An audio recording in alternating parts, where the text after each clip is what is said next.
Oh, looks like we're in a bus station. I don't know what the bus station's for. Oh, looks like this is the main bus terminal. What's this? Take my bus, to stop Hellfire Pass.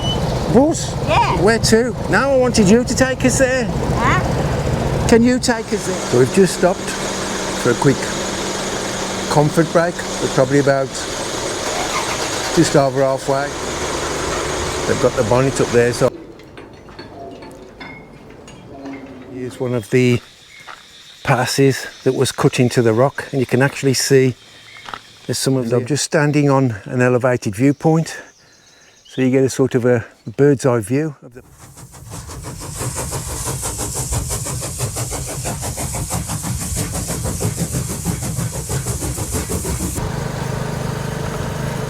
Okay, so I'm just in a small tuk-tuk now, going to the Hellfire Pass. I'm not sure what you have there. I think it's part of where prisoners of war dug the railway line through a cave during World War II. So it's scorchingly hot already. Only 10 o'clock in the morning, or I think it's 32 degrees already. It's really hot. And I've invested in a new hat. I think my other one had seen better days. So let's see what we've got here.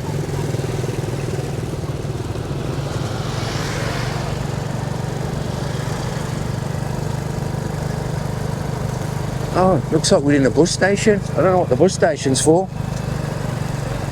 Oh, looks like this is the main bus terminal. I think we might be taking a bit of a shortcut.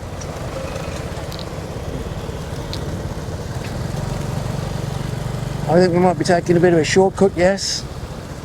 Some of the local coaches or buses. Take my bus, to stop Hellfire Pass. Bus? Yeah. Where to? Now I wanted you to take us there. Huh? Can you take us there? Okay, there's a song, this little tuk-tuk lady. Hello, goodbye, goodbye. We had a bit of a mix-up there because we thought the Death Valley was sort of a couple of kilometres away. So the ladies brought us to the bus stop. We could have gone on the bus, but the bus doesn't go for another. I would end up waiting another 1 hour for the bus. So we've got on this.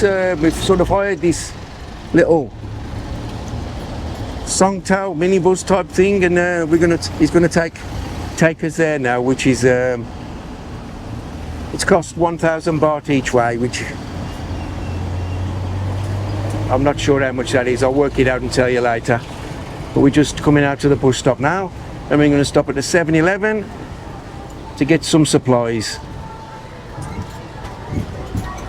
Okay, there's all the tuk-tuk taxis.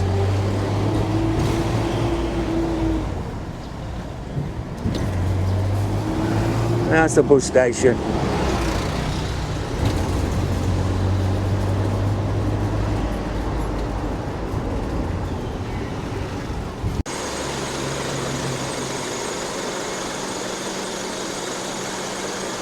So we've just stopped for a quick comfort break. We're probably about just over halfway. We've been driving for about 1 hour now, and they've got the bonnet up there, so I think the engine's overheating a little bit. So they've left the hood up just to let the engine cool down.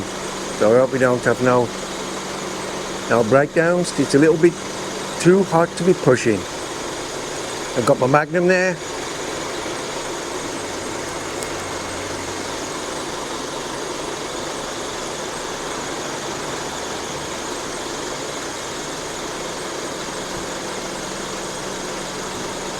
And a few bottles of water.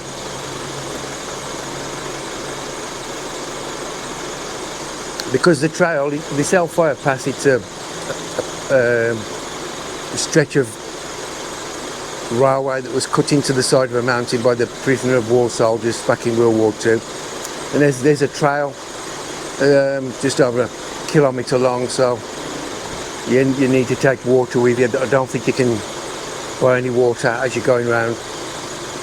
So I've got a couple of bottles of water. and some other snacks. Then we have a KFC in here. We're just sitting outside the 7-Eleven, the petrol station.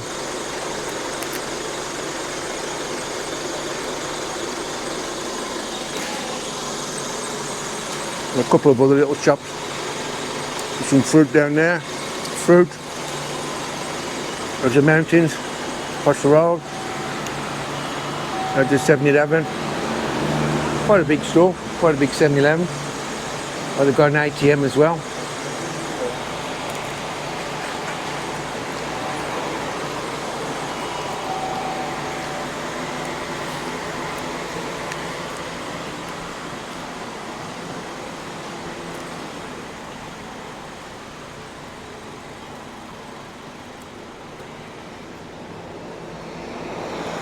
And you can see the mountains there, look across the other side of the road.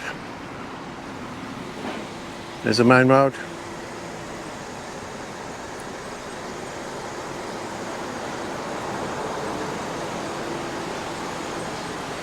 There's just a quick menu of some of the food they have in the 7-Eleven. It's always good value.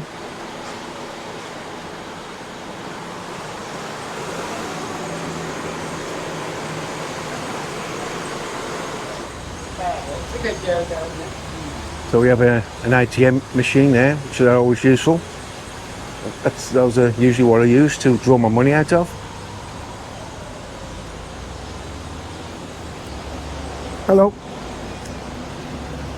A couple of little shops here, food shops selling the snacks. What they've got there looks like traditional Thai food. We have, oh, there's a little jewellery shop here. There we have, I think this guy is selling lottery tickets here. Oh yeah, lottery. Lottery tickets? Oh, okay, okay. Lottery, yes. You have the toilets and another little food stand there. Okay.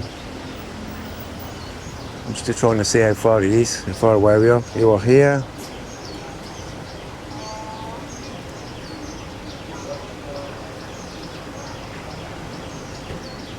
Yeah, I can see. Yeah, see, you are here. That's where we're going. At the top there. To the Death Railway. Okay.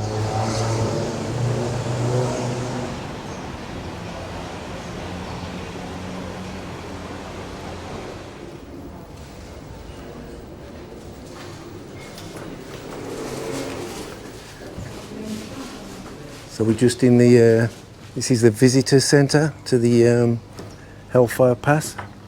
They're just giving us an information booklet which gives you information as you go around the trail. The shorter one is 1 kilometre, which takes around an hour there and back, and the longer one is 5 kilometre, which takes 3 hours.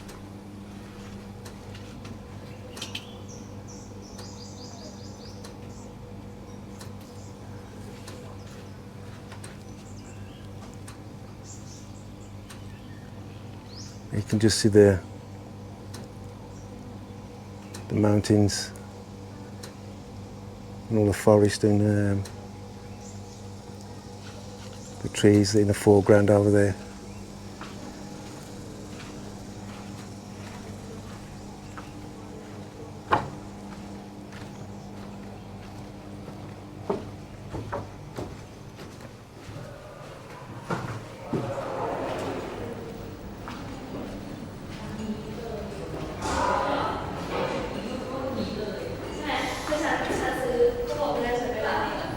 There's a reception there. It's just a little sort of monument here. It says the names. I assume these are all the soldiers, and I would have thought some civilians as well that died during their time while they were working on the railway. You can see some of the names there.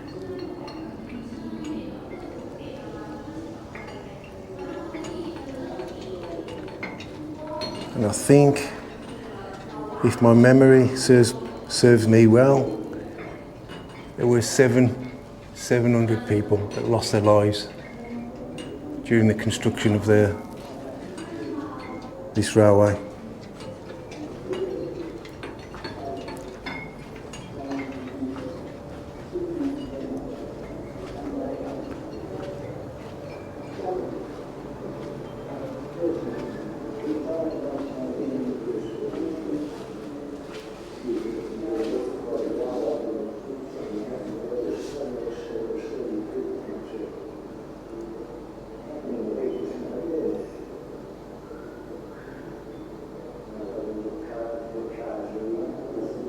I'll let you read that one yourselves.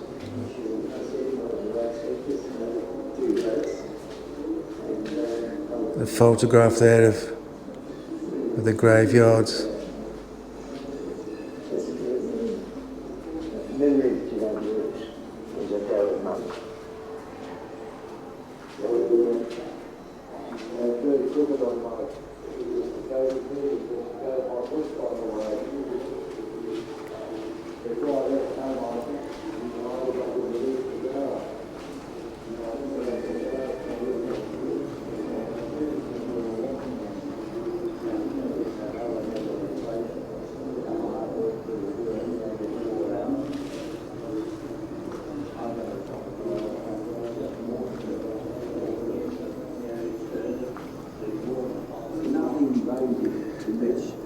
There's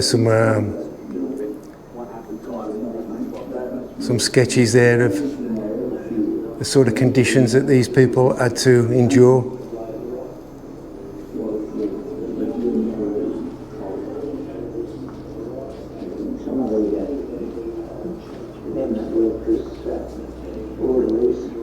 All the doctors had a fantastic job too, because I was getting infected all the time with all the diseases that were going on.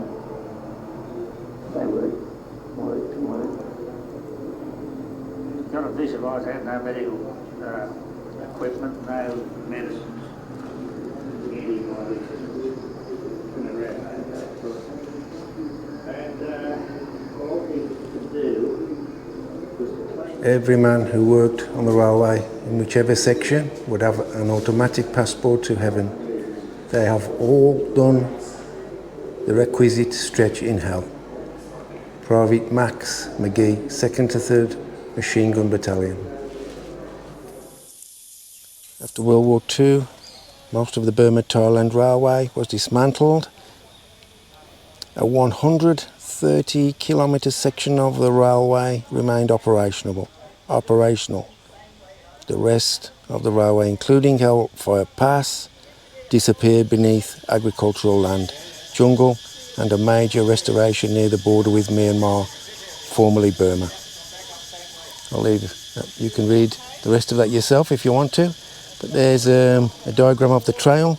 There's a longer trail which is around 1 kilometre, and the shorter trail is around 1 kilometre, and the longer trail is 5 kilometre. Okay, so I will be doing the shorter trail. It's scorching hot, about 37 degrees. So I think 1 kilometre in those conditions, and that's enough for me. Big tall bamboo there.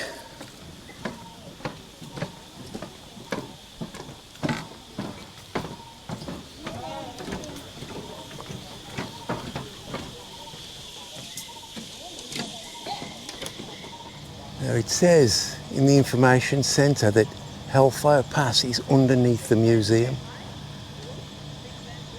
Right, so it might be directly beneath where I'm standing now.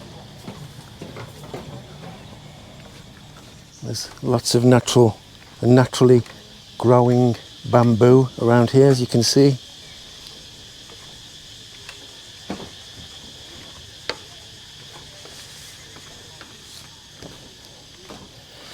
So it is a jungle, really. You know, we're on a mountain in the jungle.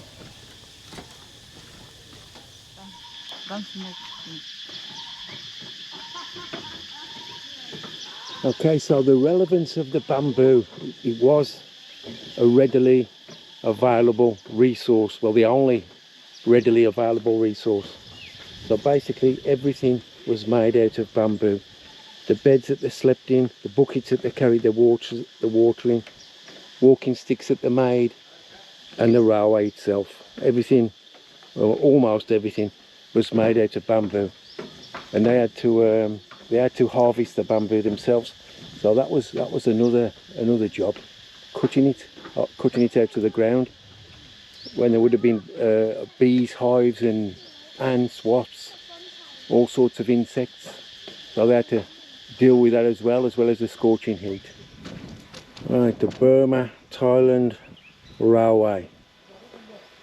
We are now standing on the railbed of the Burma-Thailand Railway, which is a 600 metre long section towards Hellfire Pass. It is one of the most infamous sections of the railway.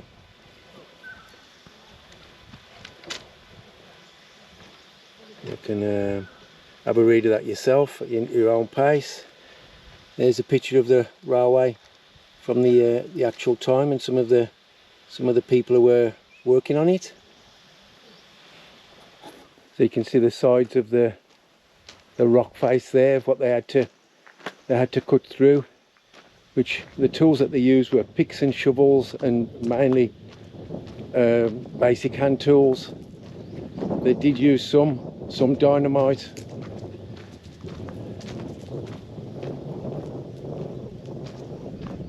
You can see the trees are growing into the side of the rock there.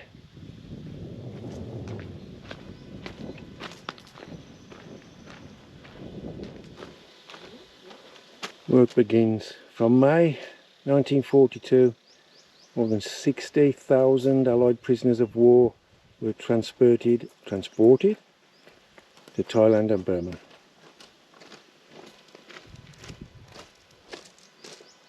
Clearing the way. The first step in excavating a cutting was to clear the area of vegetation. Then loose soil could be cleared relatively quickly using hand tools.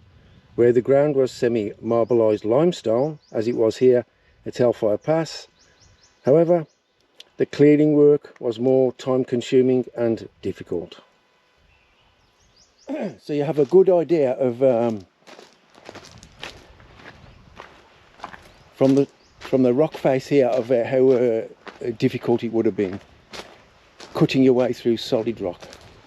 I think the total length of the railway at the end was 400 plus meters.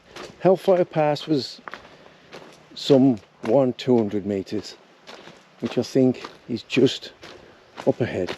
I mean, you don't get the sense of how high up the mountain it actually is. But if you look at some of those mountains on the backdrop over there, we're probably about halfway, 3/4 of the way of the height of those.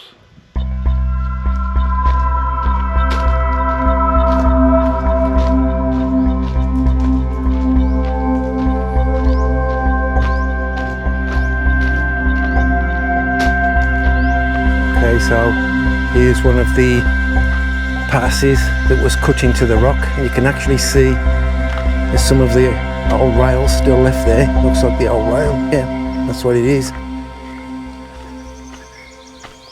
People have, there's flags left and wreaths. So I think this was actually, yeah, here it says here, Hellfire Pass. This is Hellfire Pass, also known as KONYU cutting. The name Hellfire Pass came from the appalling working conditions at and around this site in mid-1943 when the Japanese introduced the speedo period to meet tight deadlines for the competing railway. Prisoners were forced to work long hours into the night. Their worst sight was lit by oil lamps and bamboo fires. This flickering light, the noise from the drilling of the rock and the shuffling of the hundreds of poorly fed prisoners seemed the very image of hell.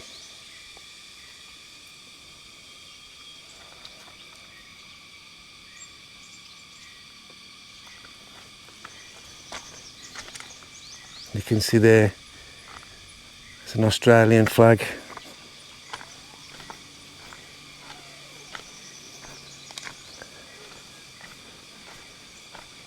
Another Australian flag there. We've got the Union Jack from the UK.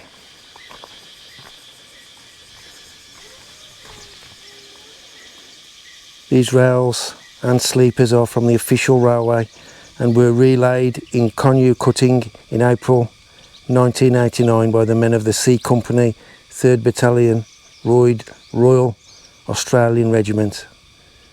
They were relocated to the current position in 2006. So they are actually from the official railway. They were taken up and relayed at a later date. And you can see the rails and the sleepers there.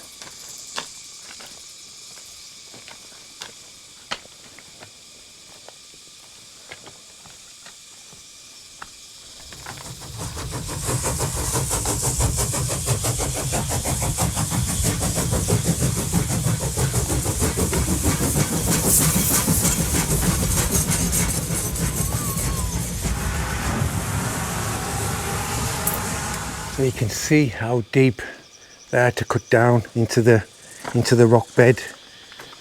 I mean, that's, oh, it's hard to judge for me there, but that's got to be.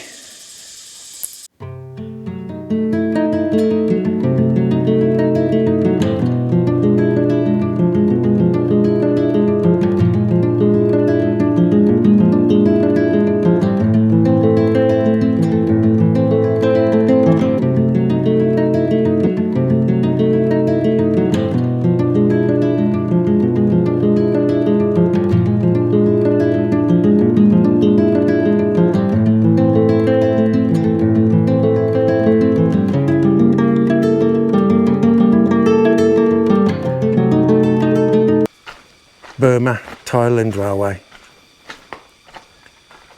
Cut out and worked during World War II by Allied prisoners under the control of the Japanese forces. They were Australian, American, UK, Dutch, I believe, and some Asian labourers as well.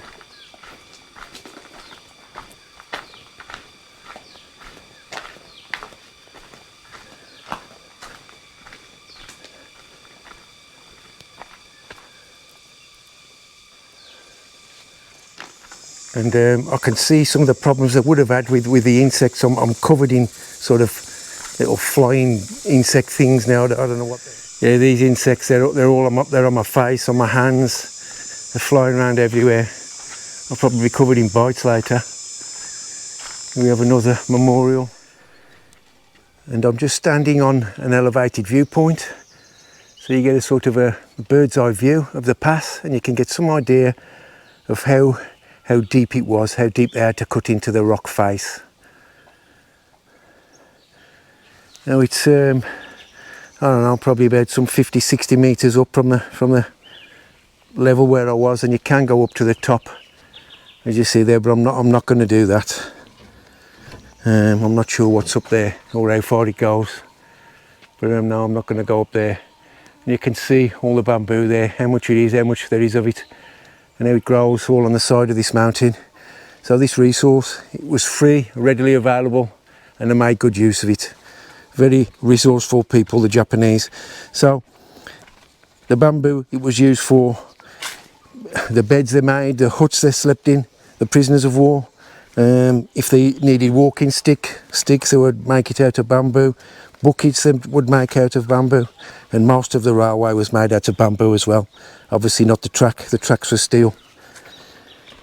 But as I said, it was a readily available free resource.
Each year on the 25th of April, Anzac Day, a service is held here at the Memorial Obelisk.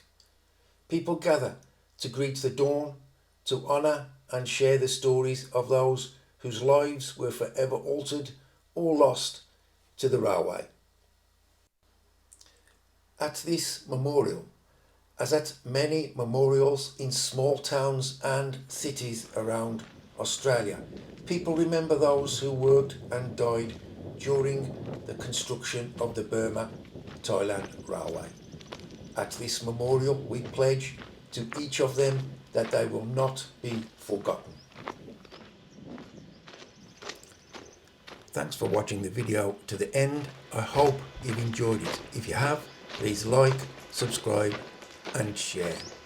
Look out for my new videos which will be coming out very soon. Thanks again for watching and bye for now.